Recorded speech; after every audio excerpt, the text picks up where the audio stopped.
Hello and welcome everyone, this is Rufus Shinra and this is another Raid Shadow Legends video. So we've got news. We just received information from Plarium about the upcoming fusion and we'll dive right into it.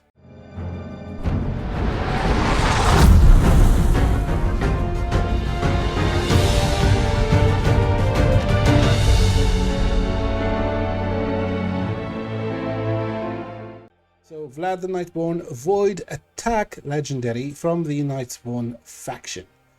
We kind of all saw the information about this champion before, as they intentionally, unintentionally let it slip in the Plarium Play client. Now we're getting to take a look at his kit, and just before going too deep into it, there are two things I would like to point out, and those I will come back to them at the end of the review. First, his affinity. He is a Void Legendary offered as a fusion. This never happened except for Tormin. This is a first since Tormin, so yeah, gotta give it to them.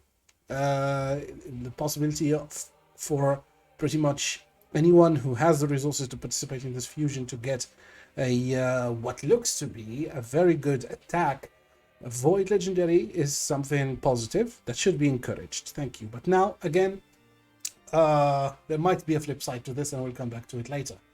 The second thing is the champion's attacks do look suspiciously like a couple more champions who, or a couple more fusions that were released before.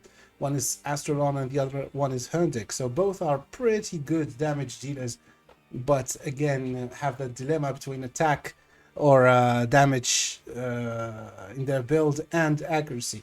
If you commit too much towards one, you might lose on the other. But besides those 2 points, I think the kit is pretty interesting. So let's go into the detail. A1 Thirsting Blade. Attacks one enemy, decreases the target's max HP by 30% of the damage inflicted, and also heals this champion by just as much.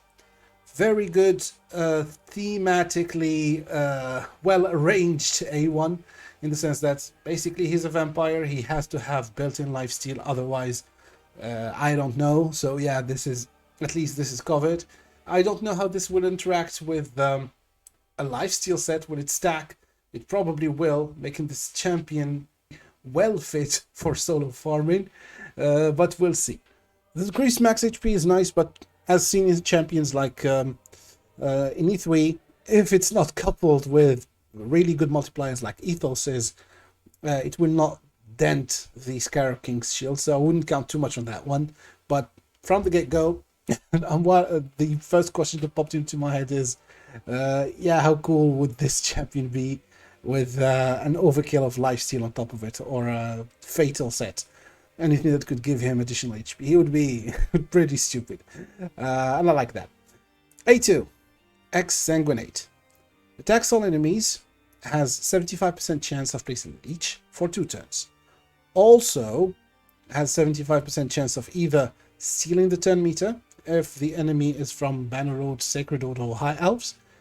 If they're not from those factions, he will just decrease the turn meter by half.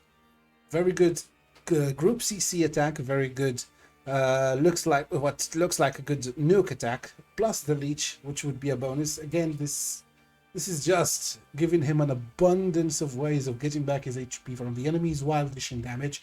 If this is bookable to 100% chance for both effects, this attack would be just perfect. Of course, the big question will always be the multipliers, but let's see. 4 turns cooldown. Will it be bookable to 3? We don't know. Maybe, because he has 2 attacks on 4 turn cooldown. One of them is bound to be bookable to reduce the cooldown. A3, Mind Shroud. Attacks one enemy twice. The first hit has 75% chance of placing 60% decreased defense for 2 turns. And the second will place block active skills for 2 turns with the same probability of happening unbooked. If both debuffs are placed, he places a perfect veil on himself for 2 turns with a 4 turn cooldown. It's a little bit of Candraphon in the auto veil, although he does not interact with veil in the same way that Candraphon does. This one I don't like too much because it could be a super huge big single target nuker. I mean, in conjunction with his passive, it does make a little bit of sense. So I will not criticize this attack too much. I'll reserve judgment until we see how much damage he does. But all right, still pretty good. Can have uses. Either you could one-shot a target. You could, if you have any accuracy on him, you could place the block active skills on a Duchess or a Sifi in reaction in arena. I'm trying to think of arena situations, so it will at least render them useless for a couple of turns before your team can retaliate. So this, it can have its uses. I will not deny that. Now it's A4. Notorious. Places a revive on death buff on this champion for 2 times every time this champion kills an enemy. So Krutrox's passive also fully heals this champion and fills their turn meter by half every time they kill an enemy. So, but there's a condition to the passive.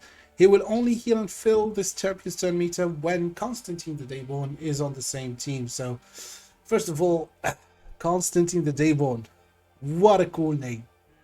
Sounds like a merger between John Constantine from the DC Comics and some kind of Blade from the Blade comics and movies. Some kind of vampire killer with magical abilities. Beautiful. I want to know more about this champion. I wouldn't be disappointed when they reveal the concept, but I really hope for him to be cool. I kind of want him a little bit more than Vlad now. So back to this passive. If Constantine is not on the team, he will have basically Krutrax's passive, where he places Revive on Death whenever he kills an enemy. If Constantine is there, on top of that, will fully heal Vlad and give him a 50% turn meter boost. This is a throwback to Rotos, a throwback to several champions. All right, so now we've gone through his passive. Let's go on for some final thoughts. Okay, so now that we know what we know, what do I think about this champion? First of all, the collection value is pretty high. We were missing a Dracula themed champion and now they're giving it to us. Again, kudos for putting up a Void champion for the fusion. But looking back at the Torment fusion, I still have some PTSD because it was a pretty rough one to pull out with tons of Void rares and I think Void epics also to collect that weren't in the game. That was a pretty hard one. I hope that they don't do the same thing. Torment's fusion was for Christmas. This is for Halloween. Halloween fusions tend to vary a lot in difficulty, from okay to average to very hard, like Brachis, for instance. So they mentioned it was going to be a fragment fusion. We've seen that they could make even those pretty hard, so let's wait and see how those go. If it's a fragment fusion like the ones that we've had early on, it should be pretty, let's say, easy to do as long as you have the energy saved, the resources prepared. You will be able to do it. If they decide to pull anything fancy, it might be a little bit troublesome, but hey, I think that many players have been wanting a straight a Dracula rip-off champion in the game, and now we have it, and plus the fact that they're making it Void is pretty nice. Now onto his usability. Potentially I do think of him, of course, if he passes the damage check, is going to be pretty good, pretty powerful. Not only in arena, he could solo dungeons. I could see him very well soloing dungeons. I could see him doing pretty good numbers in clan boss. I mean, in teams that are not unkillable, he will be bringing that sustain for himself as well as the whole team with the leech. So there is that. And in arena, probably if, especially of course, if you have Constantine the Dayborn with him, you could be looking at some pretty fun comps.